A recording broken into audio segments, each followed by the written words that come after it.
بسم اللہ الرحمن الرحیم۔ شروع اللہ کے نام سے جو بڑا مہربان اور نہایت رحم کرنے والا ہے۔ پہلے عشرے کی دعا ضرور سن لیں۔ یکم رمضان سے 10 روزے تک یہ ایک تسبیح پڑھ لیں، تقدیر اپنی آنکھوں سے بدلتے دیکھو گے انشاءاللہ۔ محترم ناظرین، رمضان المبارک کے بابرکت مہینے کے پہلے عشرے کے حوالے سے ایک بہت ہی مجرب دعا آپ کی خدمت میں لے کر حاضر ہوا ہوں۔ جو اس دعا کو پڑھ لیتا ہے وہ اپنی آنکھوں سے اپنی تقدیر بدلتے دیکھتا ہے۔ یکم رمضان سے 10ویں روزے تک صبح و شام 100 مرتبہ یہ دعا پڑھیں۔ ماہ رمضان میں صدقہ کریں، مصیبت اور تکلیفیں جڑ سے ختم ہو جائیں گی، گھر میں خوشحالی اور دولت کا ڈھیر لگ جائے گا۔ رمضان 2025 کا سب سے مقبول وظیفہ: نیا گھر چاہیے، نئی گاڑی چاہیے، یا کوئی کسی بھی بیماری میں مبتلا ہے، شفا چاہیے تو یہ دعا پڑھ لے۔ اس کی تمام پریشانیاں، تمام بیماریاں، تمام دکھ تکلیفیں، رنج و غم، مالی پریشانی، رزق و دولت کی تنگی، بے اولادی، اولاد کی تابعداری جیسے سارے مسائل حل ہو جائیں گے۔ ان کے گھر سے بے سکونی، بے برکتی کا خاتمہ ہو جائے گا۔ یہ دعا پڑھنے سے، اس کا وظیفہ کرنے سے اللہ تعالی رمضان المبارک میں ہی انسان کو اپنی نعمتوں سے مالا مال کر دے گا کہ وہ خود حیران رہ جائے گا کہ اتنا مال و دولت کیسے آ گیا۔ ناظرین محترم، یہ جو مہینہ ہے یہ صبر کا مہینہ ہے اور صبر کا بدلہ جنت ہے۔ اس مہینے میں مومن کا رزق بڑھا دیا جاتا ہے۔ جو شخص کسی روزہ دار کو افطار کرائے اس کے لیے گناہوں کی معافی ہے اور آگ سے نجات کا سبب ہوگا، اور اسی روزہ دار کے ثواب کے برابر اس کو ثواب ملے گا۔ رمضان المبارک کے دن قریب ہیں۔ رحمت الہی کے اشتیاق میں رسول پاک صلی اللہ علیہ وآلہ وسلم کی طرف سے بڑھتے چلے جاتے ہیں۔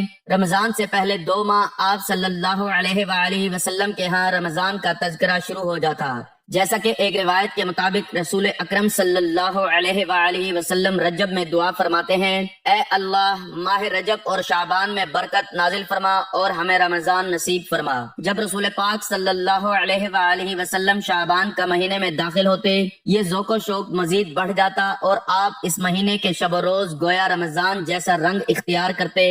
یاد رہے کہ شعبان کا مہینہ گزر گیا ہے، رمضان کا مہینہ شروع ہو گیا ہے، اور جیسے ہی رمضان کا چاند نظر آتا ہے رمضان کا مہینہ شروع ہو جاتا ہے۔ اس مہینے میں ہمارے پیارے آقا صلی اللہ علیہ وآلہ وسلم نے کون سے کام کرنے کی تاکید فرمائی ہے اور کس دعا کو پڑھنے کے حوالے سے آپ کو بتایا جا رہا ہے۔ اس کے لیے گزارش ہے کہ آپ ویڈیو کو لازمی دیکھیں، آخر تک دیکھیں، کیونکہ ہم آپ کو آج کی ویڈیو میں بتائیں گے رمضان کا مہینہ کیسے گزرنا چاہیے، اور ساتھ میں آپ کو یہ بھی بتائیں گے کہ قرآن مجید کی وہ کون سی مبارک آیت ہے جس کا آپ نے وظیفہ کرنا ہے، جس سے آپ کے گھر کے حالات ٹھیک ہو جائیں گے، آپ کی ہر طرح کی تنگی دور ہو جائے گی۔ اس بارے میں مکمل تفصیلات جاننے کے لیے گزارش ہے کہ ویڈیو کو کاٹ کر یا سکپ کر کے مت دیکھیے گا، کیونکہ یہ بڑی رحمتوں اور برکتوں والا مہینہ ہے۔ اگر ان وظائف کو آپ نے کاٹ کر یا سکپ کر کے دیکھا تو یہ موقع سال بعد آنا ہے، پھر پورا سال پچھتاوا رہے گا۔ بہتر ہے کہ ویڈیو کو ایک مرتبہ تسلی سے دیکھ کر ہر ایک بات کو، ایک ایک نقطے کو سن سمجھ کر ہمارے بتائے گئے طریقے کے مطابق وظیفے پر عمل کیا جائے۔ ناظرین محترم، یاد رہے کہ شعبان کے دنوں میں رمضان کو پا لینے کی طلب کا اظہار اس حدیث سے بھی ہوتا ہے جس میں حضور اکرم صلی اللہ علیہ وآلہ وسلم نے رمضان کے انتظار میں شعبان کے دن گن گن کے گزارنے کی تاکید فرمائی ہے۔ جیسا کہ ایک روایت میں ہے کہ شعبان کا چاند رمضان کے انتظار میں گن گن کر گزارو۔ ناظرین، اس حدیث سے مراد ہے کہ رمضان کی آمد کے پیش نظر شعبان کی تاریخوں کا بھی حساب رکھو۔ رمضان کے شروع ہونے سے پہلے ہی اللہ کے پیارے حبیب صلی اللہ علیہ وآلہ وسلم صحابہ کو یوں فکر مند فرماتے کہ یاد رہے یہ صرف صحابہ کو فکر مند نہیں فرمایا بلکہ پوری امت کو یہ پیغام دیا کہ رمضان میں کیا اعمال کرنے چاہیے۔ اس بارے میں حضرت سلیمان فارسی رضی اللہ تعالیٰ عنہ سے روایت ہے، نبی کریم صلی اللہ علیہ وآلہ وسلم نے شعبان کی آخری تاریخ میں واضح فرمایا، اور رمضان کی آمد کی خبر دیتے ہوئے آپ صلی اللہ علیہ وآلہ وسلم نے فرمایا: سنو، تم پر ایک مہینہ سایہ فگن ہونے والا ہے۔ ماہ رمضان بہت بڑا اور بہت مبارک مہینہ ہے۔ اس مہینے میں ایک رات ایسی ہے جو 1000 مہینوں سے بڑھ کر ہے۔ اللہ تعالیٰ نے اس کے روزے رکھنا فرض فرمایا اور اس کی رات کے قیام کو ثواب ٹھہرایا۔ جو شخص اس مہینے میں کوئی نفلی نیکی بجا لائے گا وہ ایسا ہی ہے جیسے عام دنوں میں فرض کا ثواب ہوگا، اور جو شخص اس مہینے میں کسی فرض کو ادا کرے گا وہ ایسا ہے جیسے بغیر رمضان میں 70 فرائض ادا کرے۔ یہ صبر کا مہینہ ہے اور صبر کا بدلہ جنت ہے۔ یہ مہینہ لوگوں کے ساتھ بھلائی کرنے کا مہینہ ہے۔ اس مہینے میں مومن کا رزق بڑھا دیا جاتا ہے۔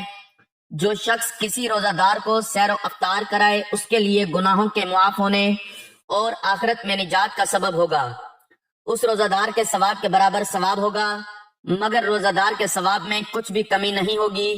صحابہ کرام نے عرض کیا، اے اللہ کے رسول صلی اللہ علیہ وآلہ وسلم، ہم میں سے ہر شخص اتنی طاقت نہیں رکھتا کہ روزہ دار کو سحر و افطار کرائے۔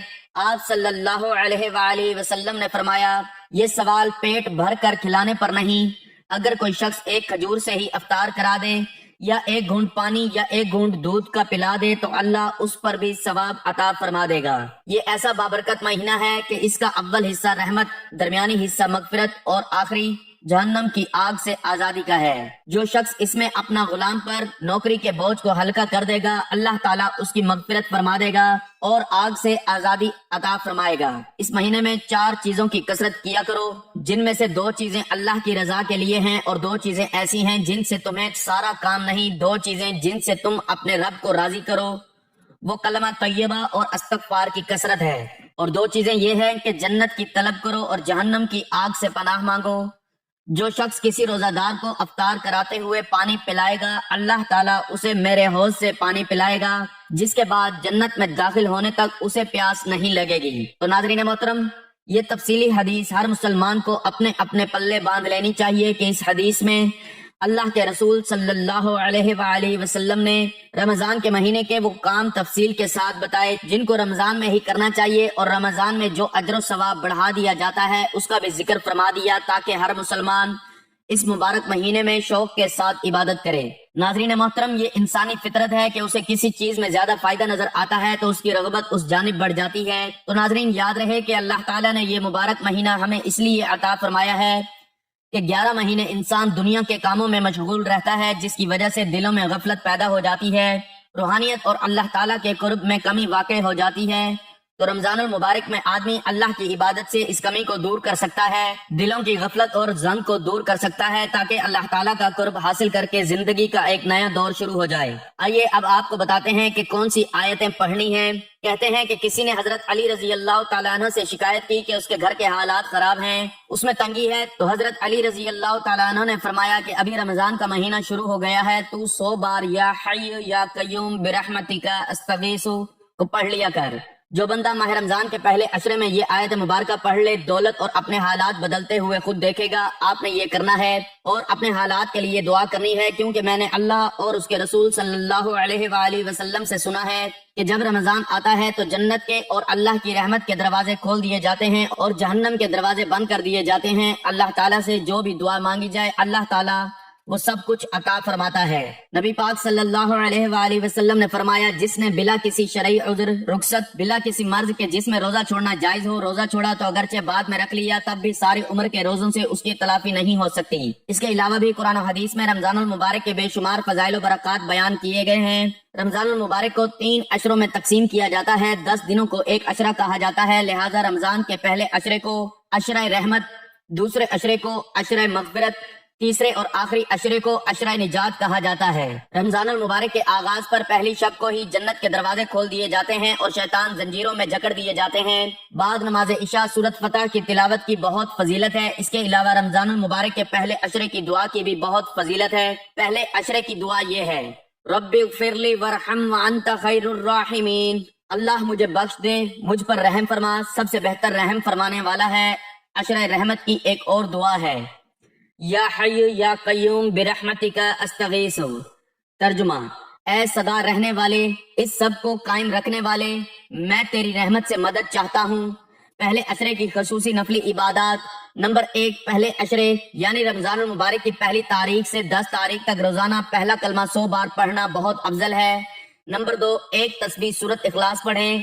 نمبر 3، رمضان المبارک میں سورۃ القدر کثرت سے پڑھنی چاہیے۔ نمبر 4، تیسرا کلمہ روزانہ پڑھنا باعث برکت و فضیلت ہے۔ ناظرین، اللہ تعالیٰ سے دعا ہے کہ اللہ ہمیں رمضان المبارک کے بابرکت مہینے میں صحیح معنوں میں عبادت کرنے کی توفیق عطا فرمائے۔ ناظرین محترم، رمضان میں چلتے پھرتے ایک لفظ پڑھتے رہنا چاہیے۔ یہ پڑھ لینے سے آپ کو غیبی مدد مل جائے گی، آپ کو جتنی بھی دولت چاہیے ہوگی مل جائے گی۔ اس کے علاوہ ہمیں اللہ کا بہت ہی زیادہ شکر ادا کرنا چاہیے جس نے پہلے ہمیں رجب کا مہینہ عطا کیا۔ پھر شعبان کا مہینہ دیا اور اب رمضان کا مہینہ دیا۔ اگر آپ رجب اور شعبان میں کوئی وظیفہ نہیں کر سکتے تو رمضان المبارک میں اس عمل کو لازمی کر لیں۔ انشاءاللہ اس عمل کی برکت سے اللہ تعالیٰ آپ کو اتنی دولت سے نوازے گا کہ آپ کو پتہ بھی نہیں چلے گا کہ کہاں کہاں سے رزق آ رہا ہے اور دولت کدھر سے آ رہی ہے۔ یاد رہے کہ رمضان کا انتظار ہر مومن مسلمان کو ہوتا ہے اور اس مہینے میں اللہ رب العزت رزق کو بڑھا دیتے ہیں۔ جو بے روزگار ہوں ان کو رزق مل جاتا ہے، جو تنگ دست ہوں ان کی تنگ دستی دور ہو جاتی ہے۔ یہ مشاہدہ ہے کہ عام دنوں میں ہمارے دسترخوانوں پر اتنی چیزیں نہیں ہوتی جتنی کہ رمضان کے مہینے میں افطار کے وقت یا سحری کے وقت ہمارے دسترخوان پر موجود ہوتی ہیں، اور اس کی وجہ یہی ہے کہ اس مہینے میں اللہ رب العزت نے بہت زیادہ برکت رکھ دی ہے۔ ہر آدمی کا رزق اسی ماہ مبارک میں بڑھا دیا جاتا ہے، اور بات کی جائے نیکیوں کی تو اس مہینے میں نیکیوں کا ثواب بھی بڑھا دیا جاتا ہے اور گناہ بھی کم ہو جاتے ہیں۔ گناہگار انسان بھی نیکی کی جانب دوڑ کے جاتے ہیں اور برائی کا راستہ چھوڑ دیتا ہے۔ اس مبارک مہینے میں ہر طرف ایک ایسا ماحول پیدا ہو جاتا ہے کہ اگر اس مہینے میں برائی کی جانب کوئی بڑھنے لگے تو وہ بھی رک جاتا ہے۔ اس ماہ مبارک میں آپ نے اس عمل کو ضرور کرنا ہے، اور یہ عمل آپ نے ماہ رمضان میں چلتے پھرتے بھی کر لینا ہے۔ اس عمل کو آپ ضرور کر لیں، پھر آپ خود دیکھیں گے کہ اس کی برکت سے کیسے آپ کے لیے رزق کے دروازے کھلتے ہیں۔ ایک تسبیح کا عمل ہے لیکن ایسا لاجواب عمل ہے، اس کے اثرات دیکھ کر آپ کو اس کی طاقت کا اندازہ خود ہی ہو جائے گا۔ یہی عمل ہمارے ایک بھائی نے پچھلے رمضان میں کیا تو اس نے اس کی برکت سے کیا فیض پایا یہ بھی آپ کو بتایا جائے گا۔ وظیفے کا مکمل طریقہ کیا ہے، اس بارے میں مکمل تفصیل جاننے کے لیے آپ سے پھر گزارش ہے کہ ویڈیو کو آخر تک دیکھیے گا۔ ناظرین محترم، رمضان المبارک میں اللہ رب العزت نے بڑی شان رکھی ہے۔ اس مہینے میں اللہ نے قرآن پاک کو نازل فرمایا، اور اس مہینے میں وہ مبارک رات موجود ہے جس رات میں قرآن پاک اتارا گیا، اور اس رات کو شب قدر یا لیلۃ القدر کہا جاتا ہے، جو رمضان کے آخری عشرے کی طاق راتوں میں سے ایک رات ہے، اور رمضان المبارک کی فضیلت کی ایک بڑی وجہ یہ رات بھی ہے۔ اس مہینے میں ہر کسی کی یہ کوشش ہوتی ہے کہ وہ زیادہ سے زیادہ عبادت کرے، ہر کوئی نماز کی پابندی کرتا ہے اور ہر کوئی زیادہ سے زیادہ وقت تلاوت میں گزارتا ہے، لیکن بعض بدبخت ایسے بھی ہوتے ہیں جو اس مہینے کے مبارک گھڑیاں بھی غفلت میں گزار دیتے ہیں۔ ہر مسلمان کو چاہیے کہ وہ اس مہینے کی قدر کرے۔ یہ مہینہ ہمارے پاس ایک مہمان کی طرح آتا ہے، اور اس مہینے میں انسان کو چاہیے کہ رمضان کی خوب قدر کرے۔ میرے بھائیوں اور پیاری بہنوں، آج کے دور کی بات کی جائے تو ہر انسان رزق اور بے روزگاری کے لیے پریشان ہے۔ مہنگائی بہت ہو چکی ہے، غریب آدمی مشکل سے آٹا چینی چاول پورے کرتا ہے، اور ہر کوئی مہنگائی کی وجہ سے پریشان ہے۔ اس لیے جو لوگ پریشان ہیں ان کو چاہیے کہ یہ تسبیح رمضان کے مہینے میں لازمی پڑھیں، رمضان میں اس عمل کو شروع کر لیں، اور پھر پورا مہینہ آپ نے یہ عمل کرنا ہے۔ اس کی برکت سے آپ کو اتنا رزق ملے گا کہ آپ کو اپنے سر پر اٹھانا پڑے گا۔ یہ عمل بہت ہی مجرب عمل ہے، آپ نے اس عمل کو لازمی کرنا ہے، اور اس عمل کو آپ نے ضائع نہیں کرنا۔ انشاءاللہ آپ کو رزق اور روزگار کی کبھی تنگی نہیں ہوگی، اور آپ پر پورا سال رزق کے دروازے کھلتے چلے جائیں گے۔ یاد رہے کہ اللہ جسے چاہتا ہے بے حساب رزق عطا فرماتا ہے، اس لیے آپ نے بھی اللہ رب العزت سے خوب مانگنا ہے۔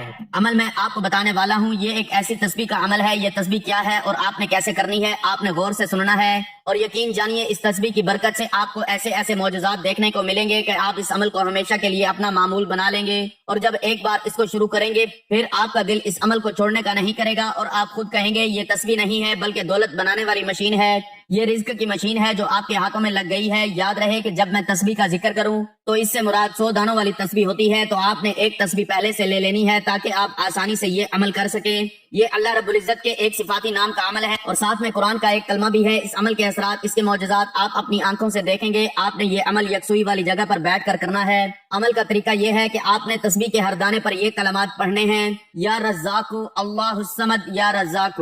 تسبیح کے ایک دانے پر آپ نے یہ کلمات پڑھنے ہیں، اور پھر دوسرے دانے پر بھی یہی کلمات پڑھنے ہیں۔ آپ نے ہر دانے پر یا رزاق اللہ الصمد یا رزاق کو پڑھنا ہے۔ پہلے بھی آپ کو بتایا اس عمل کو آپ یکم رمضان المبارک کے دن سے شروع کرنا ہے، اور اس کو آپ نے پورا مہینہ جاری رکھنا ہے۔ بہتر تو یہی ہے کہ اس عمل کی کوئی جگہ اور وقت مقرر کر لیا جائے، ورنہ آپ کسی بھی وقت کسی بھی جگہ پر یہ عمل کر سکتے ہیں، اور چاہے تو چلتے پھرتے بھی یہ تسبیح پڑھ لیں۔ یاد رکھیں اس عمل کی برکت سے آپ کی پریشانیاں دور ہوتی چلی جاتی ہیں، آپ پر رزق کی ایسی بارش ہوگی آپ کو سمجھ نہیں آئے گی کہ مال و دولت کس طریقے سے آپ پر برس رہا ہے۔ اس عمل کو آپ نے یکم رمضان سے شروع کرنا ہے، اور آپ انشاءاللہ اس عمل کی برکت کی وجہ سے اس عمل کو ضرور جاری رکھیں گے۔ اگر آپ کو یہ ویڈیو رمضان میں کسی بھی دن موصول ہو جائے تو پھر آپ نے اسی دن سے اس وظیفے کو پڑھنا شروع کر دینا ہے جس دن آپ کو یہ ویڈیو موصول ہو۔ اس عمل کو آپ نے خود بھی کرنا ہے، اور اس عمل کو زیادہ سے زیادہ شیئر بھی کرنا ہے تاکہ باقی مسلمان بہنیں اور مسلمان بھائی بھی اس عمل سے مستفید ہو پائیں۔ تو ناظرین محترم، آپ کو مکمل طریقہ کار بتاتا ہوں کہ آپ نے یکم رمضان سے 10 رمضان تک یعنی عشر رحمت میں جو دعا پہلے ذکر کی وہ کس طرح پڑھنی ہے، اور یہ تسبیح کس طرح پڑھنی ہے۔ آپ نے اس عمل کو کرنے کے لیے کوئی وقت اور جگہ مقرر کر لینی ہے، اور اس وقت آپ نے سب سے پہلے نبی کریم صلی اللہ علیہ وآلہ وسلم کی ذات اقدس پر درود پاک کا نذرانہ پیش کرنا ہے۔ ایک مرتبہ ثواب کے لیے میرے ساتھ بھی درود پاک پڑھ لیں۔ اللہم صلی علی محمد وعلی آل محمد کما صلیت علی ابراہیم وعلی آل ابراہیم انک حمید مجید۔ اللہم بارک علی محمد وعلی آل محمد کما بارکت علی ابراہیم وعلی آل ابراہیم انک حمید مجید۔ ناظرین محترم، درود پاک پڑھنے کے بعد آپ نے پہلے عشرے کی دعا رب اغفر لی وارحم وانت خیر الراحمین اس کو کثرت سے پڑھنا ہے، جتنی آپ کی توفیق طاقت ہو آپ نے پہلے عشرے میں اس کو زیادہ سے زیادہ پڑھنا ہے۔ اور اس کے علاوہ یا حی یا قیوم برحمتک استغیث یہ بھی پہلے عشرے کی دعا کہلاتی ہے، اس کو بھی آپ نے جتنا چاہے پڑھ لیں، لیکن جب یہ عمل کرنے کے لیے بیٹھیں تو ان دونوں دعاؤں کو آپ نے کم سے کم 100 مرتبہ پڑھنا ہے، یعنی ایک مکمل تسبیح آپ نے ان دعاؤں کی پڑھنی ہے، اور اس کے بعد ایک تسبیح جو ابھی آپ لوگوں کو بتائی ہے یا رزاق اللہ الصمد یا رزاق، اس کی مکمل تسبیح پڑھنی ہے۔ اس کے بعد اتنا ہی درود پاک پڑھنا ہے جتنا آپ نے وظیفہ شروع کرنے سے پہلے پڑھا تھا۔ ناظرین محترم، یاد رہے کہ روزہ ایک ایسی عبادت ہے جس کے بارے میں اللہ تعالیٰ خود فرماتا ہے کہ روزہ میرے لیے ہے اور اس کا اجر و ثواب بھی میں خود ہی دوں گا۔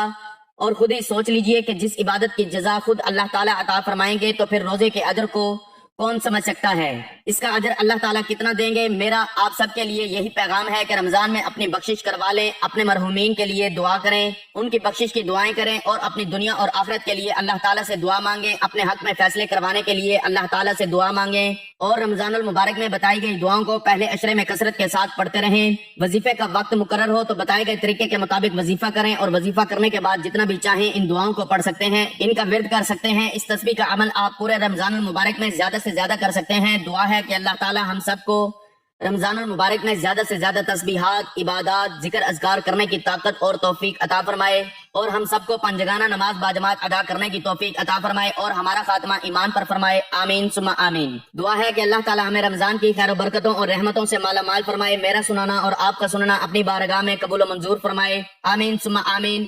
ناظرین، گزارش ہے کہ اللہ تعالیٰ کے 99 ناموں میں سے کوئی ایک نام لکھ کر کمنٹس میں ضرور شیئر کریں۔ اللہ تعالیٰ ہم سب کا حامی و ناصر ہو، آمین، جزاک اللہ۔